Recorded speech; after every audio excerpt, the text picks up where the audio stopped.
Okay, so I know most of you may know about this film from the 80s called They Live. It's pretty famous within conspiracy circles, but I've watched this a couple times throughout my life, and every time I see it with new eyes. The movie's honestly amazing. It starts out with your traditional 80s action movie, and you're basically following this guy who, through a seemingly random sequence of events, finds these glasses that have special properties. These glasses allowed him to see the world for what it really is. He could see past the realm of illusion and see the other truths and things. He could see messages seem to contribute to the sleepwalking state that modern humanity has been caught up in. These messages, such as obey and reproduce, subconsciously weigh people down to material reality. The weirdest part about the glasses, though, is that they allow him to see that many human beings look quite different when he wore them. They look like demons or some sort of reptilian-like entity, imitating or impersonating a human being. At first, the reptilian-like humans tell him to stop staring and, they think nothing of it. But then they start realizing that he can actually see them. So the cops begin to try and arrest him. The movie is a ride of an experience, and I highly recommend it to anyone who hasn't seen it. There's a sense of sincerity to the film, as if it's exposing some sort of hidden truth. On top of that, the directing is just very unique, and it's just a one-of-a-kind film. The director who wrote it says that it's a documentary, which is really interesting when you tie it together with the work of Dr. Kilner. Supposedly, these glasses are based on a true story. In the 1920s, a scientist named Walter Kilner experimented with a dark blue chemical dye called dicyanin, which he poured into a glass screen, and when he gazed through the screen, he found that he was able to see the aura of a person standing in front of him. He was able to see the person's aura because the specific color of the dye blocked out a large portion of the white light spectrum. This left only a small portion, which helped concentrate his perception of the aura. Now this gets interesting because supposedly in the 1940s they decided to make this dye illegal. Dicyanin is not a drug, it's not toxic, and it's made from coal tar. However, it's as if it's been erased from our knowledge because there's little information on the subject. The reason they wanted to hide it is because it allowed anyone to see into the astral. You didn't have to be sensitive or have to train in meditation. This knowledge needed to be suppressed in order to train and program future generations. Is there some sort of cover-up? Listen to this story about vets who were seeing demons with old military tech. To launch some, yeah. So that means that they've had about 30 years to tweak this stuff wherever. And I know that this, right, and I know that this stuff exists because my father's role in the military brought him very close to it many times. So my father did 3 tours in the Vietnam War. And in his second tour, he was advanced enough in rank, and he was there, I think, 11 or 12 months.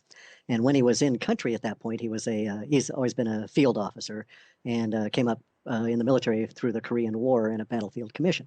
And so, the military likes guys like him, and they let him be in charge of a couple of different projects.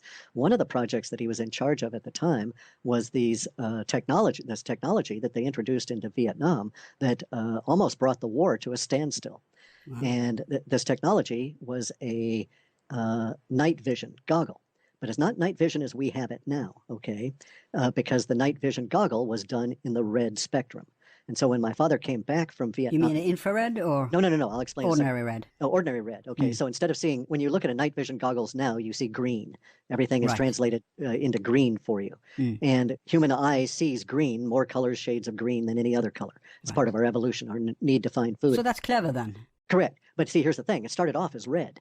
And so the night vision goggles were introduced to helicopter pilots and gunnery people in Vietnam.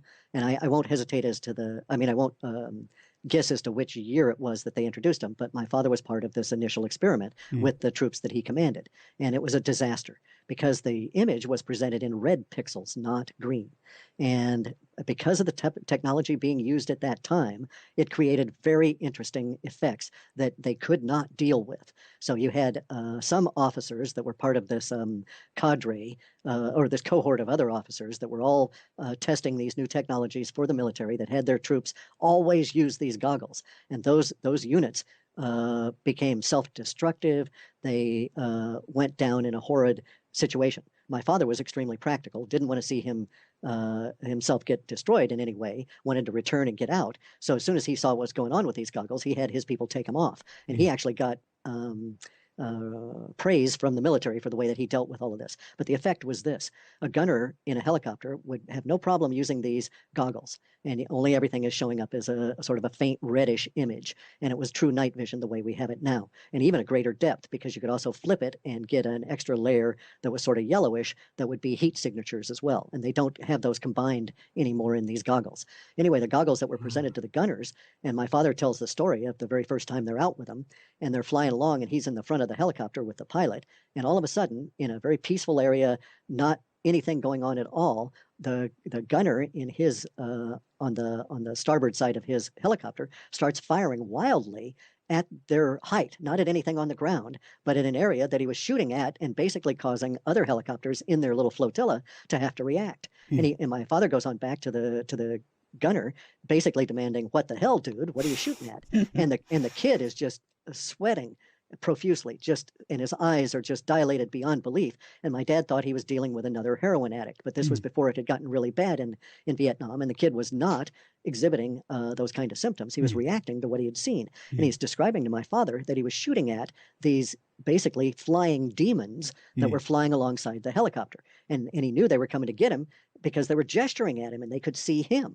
And so he reacted, and he started shooting his Bren gun, big 50 caliber slugs at these things, right? And they were flying along right next to the helicopter, so he's firing out directly from the helicopter, and there are other helicopters in the vicinity, so it caused all kinds of problems. And this goes on repeatedly, week after week after week. Every time they try and use these night vision goggles, at some point they encounter monsters, true monsters. Now, officers had been told not to wear these. Okay, the pilots were told not to wear them, but my dad put them on to see what the hell was going on, and to hear him describe it, it was like being in the worst kind of a demonic gothic hell. Jeez. That you'd look out at the tops of trees and you'd see these creatures with big wings and claws and everything come flying off of the tops of the trees. But you take the goggles off and there's not even a disturbance in the fog above the canopy of the trees, right? They're perceiving into an aspect of consciousness. Correct. Another dimension. And it was tied to the red image. As soon as they went to green, all of this kind of stuff disappeared. Of course. And we don't have time. Yeah, I know. Me studying Pythagoreanism and vibrations, we could speak a lot about this, but let's not even go there. But one question: are these connected to the modern night vision goggles people used to see UFOs? Correct. Third generation or whatever they're called.